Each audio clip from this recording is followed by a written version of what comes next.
ಪ್ರಜಾಪ್ರಭುತ್ವಕ್ಕೆ ಅಪಮಾನ ಆಗೋ ರೀತಿಯಲ್ಲಿ ಅಲ್ಲಿಯ ಭಾರತೀಯ ಜನತಾ ಪಾರ್ಟಿಯ ನಾಯಕರುಗಳು ಮನೆ ಯಡಿಯೂರಪ್ಪನವರು, ರಾಘವೇಂದ್ರ, ವಿಜೇಂದ್ರವರು ಮಾಡಿದ್ದಾರೆ ಅನ್ನೋದನ್ನು ತುಂಬ ನೊಂದು ನಾನು ಹೇಳೋಕ್ಕೆ ಇಷ್ಟಪಡ್ತೇನೆ.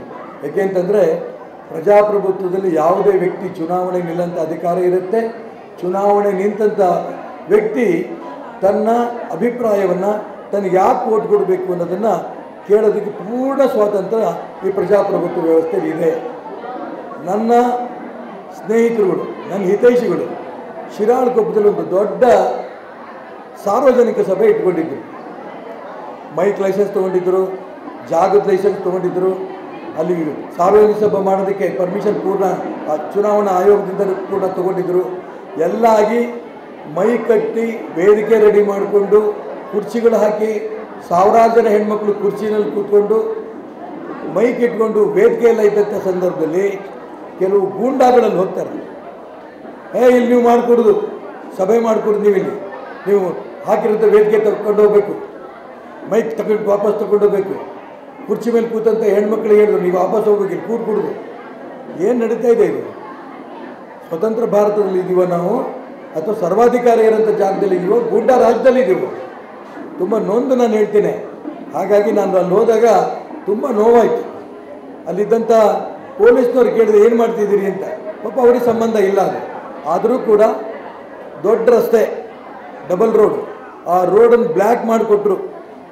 ಒಂದು ಕಡೆ ರಸ್ತೆ, ಒಂದೇ ರಸ್ತೆಯಲ್ಲಿ ವಾಹನ ಸಂಚಾರಗಳು ಮಾಡೋಕ್ಕೆ ಶುರು ಮಾಡಿ ಆ ದೊಡ್ಡ ರಸ್ತೆಯಲ್ಲೇ ಆ ಸಾವಿರಾರು ಜನ ನಿಂತಂಥ ಹೆಣ್ಣುಮಕ್ಕಳು, ಯುವಕರು, ಹಿರಿಯರೆಲ್ಲರೂ ನಿಂತು ಸಾರ್ವಜನಿಕ ಸಭೆಯಲ್ಲಿ ನನ್ನ ಮಾತಾಡೋಕ್ಕೆ ಅವಕಾಶ ಕೊಟ್ಟರು. ನನಗೆ ತುಂಬ ಸ್ಪಷ್ಟವಾಗಿ ಹೇಳಿದ್ರು, ಈ ರೀತಿ ಗೂಂಡಾಗಿರಿಗೆ ನಾವು ಯಾವುದೇ ಕಾರಣಕ್ಕೂ ಕೂಡ ನಾವು ಬೆಂಬಲ ಕೊಡಲ್ಲ, ಅದನ್ನು ಖಂಡನೆ ಮಾಡ್ತೇವೆ. ನಾವೆಲ್ಲರೂ ಕೂಡ ನಿಮಗೆ ಬೆಂಬಲ ಕೊಟ್ಟು ಗೆಲ್ಲಿಸ್ತೀವಿ ಅನ್ನೋಂಥ ಮಾತನ್ನು ಆ ಶಿಕಾರಿಪುರ ಜನ ಹೇಳಿದ್ದು, ಶಿರಾಳಕೊಪ್ಪ ಜನ ಹೇಳಿದ್ದು ತುಂಬ ನನಗೆ ಸಂತೋಷ ಆಗಿದೆ. ಇದನ್ನು ಮನೆ ಯಡಿಯೂರಪ್ಪನವರು ಮತ್ತು ರಾಘವೇಂದ್ರವರು ಗಮನಿಸಬೇಕು. ಅದು ದೇವಸ್ಥಾನದ ಜಾಗ, ಈ ರೀತಿ ಹೇಳಿದ್ರು. ದೇವಸ್ಥಾನದ ವ್ಯಕ್ತಿಗಳು ನಮಗೆ ಪರ್ಮಿಷನ್ ಕೊಟ್ಟಿದ್ದರು. ಆ ಜಾಗದಲ್ಲೂ ಕೂಡ ಇಲಾಖೆಯನ್ನು ಕೂಡ ನಮಗೆ ಅವಕಾಶ ಕೊಟ್ಟಿತ್ತು. ಆದರೆ ಆ ದೇವಸ್ಥಾನದ ಹತ್ರ ಹೋಗಿ ಇವರೆಲ್ಲ ಹೇಳಿ ನಿಮಗೆ ₹1 ಕೋಟಿ ಯಡಿಯೂರಪ್ಪನವ್ರ ಮುಖಾಂತರ ಕೊಡಿಸ್ತೇವೆ, ನೀವು ಯಾಕೆ ಪರ್ಮಿಷನ್ ಕೊಟ್ಟಿದ್ದೀರಿ, ಈ ದೇವಸ್ಥಾನದ ಭಾಗ ಯಾಕೆ ಬಳಸ್ಕೋತೀರಿ, ಈ ರೀತಿ ಗೂಂಡಾಗಿರಿ ವ್ಯವಸ್ಥೆ ಮಾಡ್ಕೊಂಡು ಹೋದ್ರಲ್ಲ. ನನ್ನ 40 ವರ್ಷದ ರಾಜಕಾರಣದ ಜೀವನದಲ್ಲಿ ಈ ಥರದ್ದು ಯಾವುದೇ ಪಕ್ಷ ಮಾಡಿರಲಿಲ್ಲ. ಕಾಂಗ್ರೆಸ್ಸೂ ಮಾಡಿರಲಿಲ್ಲ, ಇನ್ಯಾವ ಪಕ್ಷವೂ ಮಾಡಿರಲಿಲ್ಲ. ಆದರೆ ಸೋಲ್ತೀನಿ ಅಂತ ಭಯದಿಂದ ಈ ರೀತಿ ಯಡಿಯೂರಪ್ಪನವ್ರ ಮಕ್ಕಳು ಮಾಡ್ತಾರೆ ಅಂತ ಈ ಕುತಂತ್ರ ರಾಜಕಾರಣವನ್ನು ನಾನು ಅತಿ ಉಗ್ರವಾಗಿ ಖಂಡನೆ ಮಾಡ್ತೇನೆ. ಇನ್ನೆಲ್ಲರೂ ಈ ರೀತಿ ಆದರೆ ನಾನು ಬೇರೆ ರೂಪದಲ್ಲಿ ಇದಕ್ಕೆ ಉತ್ತರ ಕೊಡಬೇಕು ಅನ್ನೋ ಎಚ್ಚರಿಕೆಯನ್ನು ಕೂಡ ಆ ಗೂಂಡಾ ವ್ಯವಸ್ಥೆ ಮಾಡುವಂಥ ವ್ಯಕ್ತಿಗಳಿಗೆ ಹೇಳಕ್ಕೆ ಇಷ್ಟಪಡ್ತೇನೆ.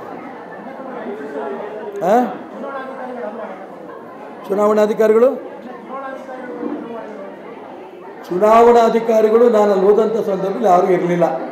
ನಾನು ಹೋದಂಥ ಸಂದರ್ಭದಲ್ಲಿ ಆಗಲೇ ಜನ ಒಂದು ರೀತಿ ಭಯಭೀತರಾಗಿದ್ದರು. ಇವರು ಎಷ್ಟೇ ಮಾಡಿದ್ರು ಕೂಡ ಜನ ಲಕ್ಕೀಲಿ ಅಲ್ಲಿಂದ ಕದಲಿಲ್ಲ, ವಾಪಸ್ ಹೋಗಿರಲಿಲ್ಲ. ಅವ್ರು ಜನ ಅಲ್ಲೇ ಇದ್ದರು.